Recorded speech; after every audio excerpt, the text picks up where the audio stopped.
আসসালামু আলাইকুম প্রিয় দর্শক, আমরা কি জিনিস দেখতে পাচ্ছি যে জামাত বাংলাদেশ জামাতে ইসলামী তারা এখন রাজনীতির মাঠটাকে বেশ গরম করে রেখেছে। গরমটা কিভাবে? তারা 5 দফা দাবিতে একটা বড়সড় আন্দোলনে যাচ্ছে এবং তারা বলেছে যে 11 তারিখে তারা ঢাকা শহরে একটা মহাসমাবেশ করবে এই দাবির চূড়ান্ত দাবি আদায়ের জন্য।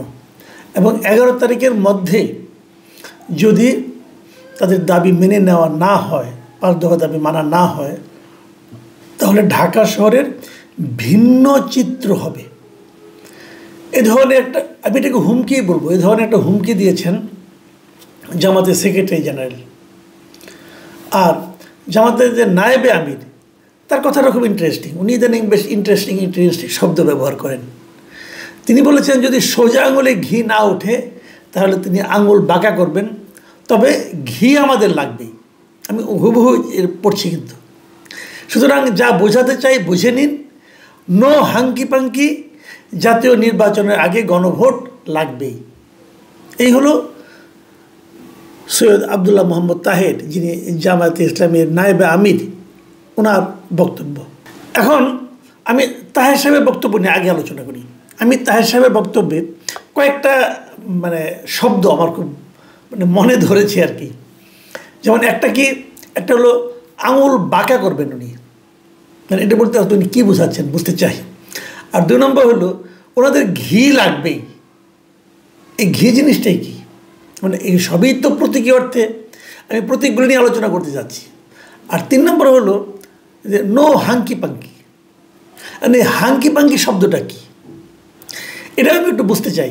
আমরা ছোটোবেলায় দেখেছিলাম যে আমরা অনেক সময় বলতাম, ফান করে বলতাম, বন্ধুবান্ধবের কাছে বলতাম যে no hanky panky, hanky panky চলবে না। এবং হাঙ্কি পাঙ্কি মানে কি সেটা না বুঝেই বলতাম।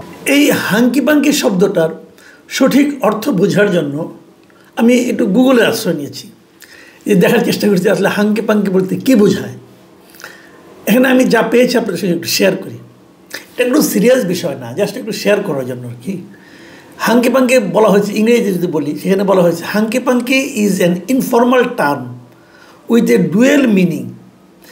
It can refer to either sexual activity of an illicit or improper or dishonest, shady or questionable behaviour. মোটামুটি একটা ধারণা আপনারা পেয়েছেন। আমি নিজে এটাকে বঙ্গানুবাদ করতে চাই না, আমি বরং গুগলে বাংলায় কী পেয়েছি সেটাও আমি একটু পড়ে শোনাই। বাংলায় বলা হচ্ছে হাঙ্কি পাঙ্কি শব্দের বাংলা অর্থ হলো ভোজবাজি, গুপ্ত কৌশল অথবা দুষ্টু বা সন্দেহজনক আচরণ। এটি সাধারণত এমন আচরণকে বোঝায় যা অনৈতিক বা সন্দেহজনক, তবে মারাত্মকভাবে গুরুতর নয়। এটি বিশেষত যৌন বা আইনগতভাবে প্রশ্নবিদ্ধ আচরণের ক্ষেত্রে ব্যবহৃত হয়। তো আমরা হাঙ্কি পাঙ্কির একটা মিনিং পেলাম এবং এটা কোন ক্ষেত্রে ব্যবহৃত হয় সেটাও পেলাম, কিন্তু রাজনৈতিক ক্ষেত্রে যেটা ব্যবহৃত হয় এটা এখনও পাইনি কোথাও। আমি নিজেও আরেকটু ঘাটাঘাটি করেছি, ওগুলো আপনাদেরকে শুনিয়ে ক্লান্ত করতে চাই না। তো রাজনৈতিক ক্ষেত্রে ব্যবহৃত হয় না, কিন্তু আমাদের তাহের সাহেব যখন রাজনৈতিক ক্ষেত্রে ব্যবহার শুরু করেছেন, হয়তো এরপর থেকে হবে, কারণ উনি তো বড় নেতা। ঠিক আছে, বড় নেতার অনেক কিছুই কিন্তু অনুসরণযোগ্য হতে পারে। আর ঘি জিনিসটা কি ভাই, আপনি কোন ঘি তুলবেন আমি এটা বুঝতে পারছি না। ঘি তো এক ধরনের তেল, তৈলাক্ত না, এটা তেলের চেয়েও বেশি পিচ্ছিল কিন্তু। এই জন্যই সোজা আঙুল উঠতে চায় না, আঙুল বাঁকা করলে একটু উঠে। তো ঘিটা কোথায় কোথায় ঘি দেখছেন? আর তারপরে কথা হলো আপনি যে আঙুল বাঁকা করবেন, এই বাঁকা করলে পরে কার কী সমস্যা হবে? আমরা আসলে একটু আতঙ্কিত হই, আমরা যারা সাধারণ মানুষ, আমরা তো কোনো সরকার টরকার না, কোনো রাজনৈতিক দলও না। আমরা সাধারণ মানুষ বুঝতে চাই যে জামাত আসলে কোন দিকে যেতে চাচ্ছে, তারা রাজনীতিটাকে কোন দিকে নিতে চাচ্ছে। গোলাম পরোয়ার তো বলেছেন যে 11 তারিখের মধ্যে যদি 5 দফা দাবি না মানা হয় তাহলে ঢাকার অন্য চিত্র হয়ে যাবে। ঢাকার চিত্র উনি চেঞ্জ করে দেবেন, মানেটা কি ভাই? ঢাকার চিত্র মানে কি? ঢাকার চিত্র মানে ঢাকার যারা জনগণ, তাদের যে জীবনযাপন, এটাই তো ঢাকার চিত্র। তাদের যে অবস্থান, সেটাকে আপনি পাল্টাবেন কেন? আপনি কে ভাই? আপনি ঢাকার চিত্র পাল্টানোর কে? আপনি একটা পলিটিক্যাল পার্টি, ঠিক আছে, থাকেন আপনি আপনার লোকজনকে নিয়ে, কোনো সমস্যা নাই, মিটিং করবেন মিটিং করেন, কিন্তু ঢাকার চিত্রগুলো পাল্টাতে যাচ্ছেন। এই অধিকারটা আপনাকে কে দিয়েছে? আপনারা এখনো ক্ষমতায় যান নাই। যদি ক্ষমতায় আপনি যান, তবু তো আপনার এই অধিকার নেই। ভাই, মানুষকে ভয় দেখায় না। মানুষকে এ পর্যন্ত গত কিছুদিনে আমি স্বীকার করতে বাধ্য হচ্ছি, গত কিছুদিনে কিন্তু জামাতের গ্রহণযোগ্যতা, জনপ্রিয়তা একটু বেড়েছে। এই জিনিসটা আমার ধারণা সাধারণ মানুষের চেয়ে জামাতের নেতারা বেশি মনে হয় একটু বাড়িয়ে বাড়িয়ে অনুভব করছেন, এবং বাড়িয়ে অনুভব করছেন বলে কথাবার্তার কোনো ব্যালেন্স থাকতেছে না আপনাদের। এই যে ঢাকার চিত্র পাল্টিয়ে দেওয়ার যে হুমকিটা, এটা তো লাগাম ছাড়া কথা ভাই। আমরা তো এই জামাত চাই না। দেখেন, জামাতের কিন্তু একটা ভীতিকর চেহারা আমরা আগে দেখেছি। সেখান থেকে আপনারা কিন্তু অনেক সাধনা করে, অনেক লাথিগুতা খেয়ে, অনেকভাবে নানাভাবে কর্নার্ড হওয়ার পর আপনারা কিন্তু একটা জায়গায় এসে পৌঁছেছেন নিজেদের ধৈর্য, নিজেদের রুচিশীলতা, এগুলোর মাধ্যমে। আবার কি আগের জায়গায় ফিরতে চান? হুমকি দিচ্ছেন কেন? আপনারা আদায় করেন। আপনারা কাকে হুমকি দিচ্ছেন? সরকারকে হুমকি দিচ্ছেন। তো সরকারের সঙ্গে তো আপনাদের ভালো সম্পর্ক, আপনারা তো সরকারের সঙ্গে আমেরিকায় যাচ্ছেন, একই প্লেনে 20 ঘন্টা ভ্রমণ করতেছেন আপনারা। তো আপনাদের তো লোক, সরকারের সঙ্গে আপনার কী সম্পর্ক এটা তো আমরা জানি। অনেকে তো এমনও বলে যে এই সরকার আপনারাই চালাচ্ছেন। তো সেখানে এই সমস্ত হুমকি আপনারা কাকে শোনাচ্ছেন ভাই? এই সমস্ত নাটক করেন না ভাই, প্লিজ। নাটকের মধ্যে আপনার কী দাবি? আমি আপনাদের এই দাবিগুলো একটু বলি। আপনাদের সঙ্গে 8টা দল আছে, এই দলগুলিও একটু বলি, লোকজনকে জানুক কোন 8টা দল নিয়ে আপনারা লড়াই করছেন। আপনাদের সঙ্গে আছে ইসলামী আন্দোলন বাংলাদেশ, খেলাফত মজলিস, বাংলাদেশ খেলাফত মজলিস, বাংলাদেশ নিজামে ইসলাম পার্টি, বাংলাদেশ খেলাফত আন্দোলন, জাতীয় গণতান্ত্রিক পার্টি জাগপা এবং বাংলাদেশ ডেভেলপমেন্ট পার্টি। এই পার্টিগুলো নিয়ে আপনারা আন্দোলন করছেন। আপনাদের দাবিগুলো কি? আমি 5টা দাবির সম্পর্কে জনগণকে একটা ধারণা দেওয়ার জন্য আমার মনে হয় বলা দরকার। 1 নম্বর দাবি হলো, 1 নম্বর আসলে 2টা দাবি।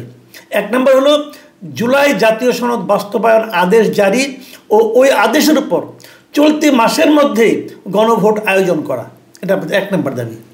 2 নম্বর দাবি হলো ত্রয়োদশ জাতীয় সংসদ নির্বাচনে উভয় কক্ষে পিআর পদ্ধতি চালু করা। 3 নম্বর হলো অবাধ, সুষ্ঠু, গ্রহণযোগ্য নির্বাচনের লক্ষ্যে লেভেল প্লেইং ফিল্ড করা। 4 নম্বর হলো ক্ষমতাচ্যুত আওয়ামী লীগের আওয়ামী লীগ সরকারের জুলুম, নির্যাতন, গণহত্যা, দুর্নীতির বিচার দৃশ্যমান করা।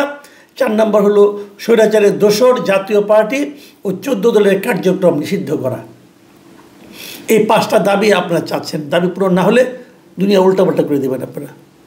আমি একটা দাবি নিয়ে খেলা আলোচনা, বাকিগুলো নিয়ে পরে আলোচনা করা যাবে একদিন। মূল যে দাবিটা আপনাদের এখন এই মুহূর্তে যেটা মূল দাবি, যেগুলো জুলাই জাতীয় সনদ বাস্তবায়নের আদেশ জারি করতে হবে। আদেশটা কে জারি করবে?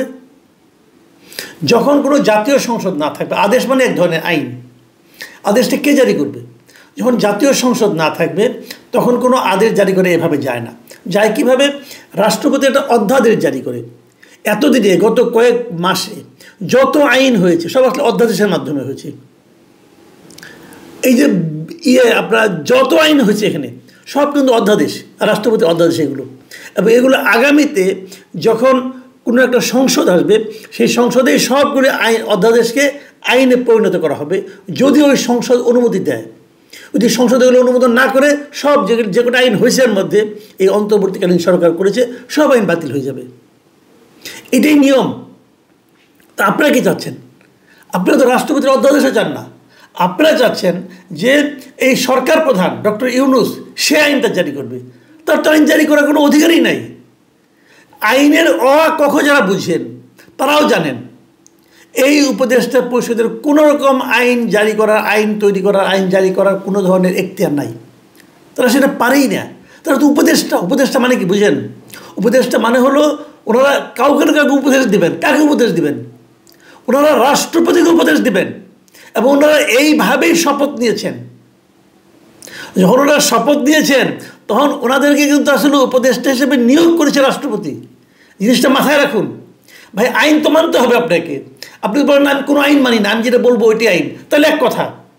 সেটা তো আপনারা করেন নাই। এই গণ অভ্যুত্থানের পর যদি আপনারা সংবিধানকে স্থগিত করে দিতেন, যদি আপনারা সংবিধানকে বাতিল করে দেন, যেটা নাকি সাধারণত সামরিক শাসকরা করে, জিয়াউর রহমান করেছিলেন, এরশাদ করেছিলেন, ক্ষমতা নেওয়ার পরে সংবিধান স্থগিত করে দিয়েছিলেন, তখন আপনি যা বলবেন সেটা মার্শাল ল প্রোক্লেমেশন হিসেবে থাকলো, পরবর্তী সময়ে সংসদে এটাকে রেটিফাই করা হতো।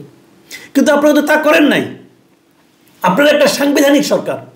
যদি আপনি একটা সাংবিধানিক সরকার হন, তাহলে এই সরকার প্রধানের কোনো এখতিয়ারই নাই কোনো আদেশ জারি করার। তাহলে কীভাবে আপনি দাবি করেন? এটা টোটালি একটা অন্যায় দাবি। এই দাবি পুরো না হলে আপনি ঢাকা শহর অচল করে দেবেন। কেন রে ভাই? আপনাদের লেখাপড়া করার লোক, আইনটা বুঝান। আমি যে প্রশ্নগুলি করছি আমি জানি, যদি জামাতের কেউ দেখেন প্লিজ আমাকে এটা জানান। আপনারা আমার এখানে কমেন্টও লিখতে পারেন, আমি কমেন্টে আবার আলোচনা করব, কোনো সমস্যা নাই। আমি এটা নিয়ে অনেক আইন বিশেষজ্ঞের সঙ্গে আলাপ করছি, তারা বলতেছে এগুলি কী হচ্ছে, এগুলো তো পরে কিছু টিকবে না। দিন তো এখানে শেষ না, আরও তো দিন আসবে। সেই দিনে দেখে রেগুলার গভর্নমেন্ট আসবে, একটা পলিটিক্যাল গভর্নমেন্ট আসুক, একটা গণতান্ত্রিক গভর্নমেন্ট আসুক, আসবে তো, তারা তো এগুলো আলোচনা করবে। এগুলি কিচ্ছু টিকবে না তো, এত সহজ। আপনাদের প্রাথমিক যে ভুলটা, আপনার এমনকি আমি এটাও বলি ভুলটা খেলে ওটা না, আপনারা যখন এই জুলাইয়ের ঘোষণাপত্র পড়েছেন এই সংসদ ভবনের সামনে, সেখানেও আপনারা উল্লেখ করেছেন যে এই সরকার একটা সাংবিধানিক সরকার। যদি এটা সাংবিধানিক সরকার হিসেবে আপনারা নিজেরা দাবি করেন, তাহলে সেই সরকারের পক্ষে তো সংবিধানের বাইরে যাওয়া সম্ভব না। যদি সংবিধানের বাইরে যাওয়া সম্ভব না হয়, তাহলে আপনাদের যে দ্বিতীয় দাবিটা গণভোট আয়োজন করতে হবে নভেম্বরের মধ্যে, সেটাই বা কেমনে হবে? কারণ সংবিধানে তো গণভোট নাই, এই সংবিধানে কোথাও গণভোট নাই। তাহলে আপনি কীভাবে গণভোট করবেন? দেখুন, এগুলো আমি এক ধরনের আলোচনা করলাম, কিন্তু তার চেয়েও বড় কথা হলো ধরলাম যে না, সময়ের প্রয়োজনে করতে হবে, তো আপনি করবেন। তো গণভোট করে তো নিয়ম আছে। গণভোট করতে হয় কখন? সারা দুনিয়ার গণভোট দেখেন, সারা দুনিয়ায় গণভোট হয় যে পার্লামেন্টে কোনো একটা সিদ্ধান্ত হয়, সেই সিদ্ধান্তের পক্ষে তখন তারা পার্লামেন্টে সবাই ভাবে আমরা এত বড় একটা সিদ্ধান্ত নিলাম, এই সিদ্ধান্তটা কি জনগণ মানবে? জনগণের সঙ্গে এই চিন্তার সঙ্গে সিদ্ধান্ত মিলে, ওকে আমরা এই সিদ্ধান্তটাকে জনগণের কাছে তুলে দিই। জনগণ বলবে হ্যাঁ অথবা না, এইটারও গণভোট। কিন্তু সংসদের কোনো খবর নাই, আপনি আগে গণভোট করবেন, করে সেই গণভোটের ভিত্তিতে আপনি তারপরে জুলাই সনদ পাস করবেন এবং তারপরে নির্বাচন করবেন। এটা হলো কিছু? এটা তো কোনোভাবে আপনি খাওয়াইতে পারবেন না রে ভাই। তারপর আরও অনেক ঝামেলা তো রয়ে গেছে। সেই রয়েটা গেছে কি, সাধারণত গণভোট হয় একটা প্রশ্নকে কেন্দ্র করে, একটা সিঙ্গেল কোশ্চেন, আর আপনি দিয়েছেন এখানে 48টা প্রশ্ন। এটা কেমন করে হবে? আপনি আমি একটু উদাহরণ দিয়ে বলি, যেমন আপনি আপার হাউস বলছেন, উচ্চকক্ষ, এবং উচ্চকক্ষে আপনি পিয়ার পদ্ধতি চাচ্ছেন। বিএনপি বলছে তারা উচ্চকক্ষ চায়, কিন্তু সেখানে পিয়ার পদ্ধতি চায় না।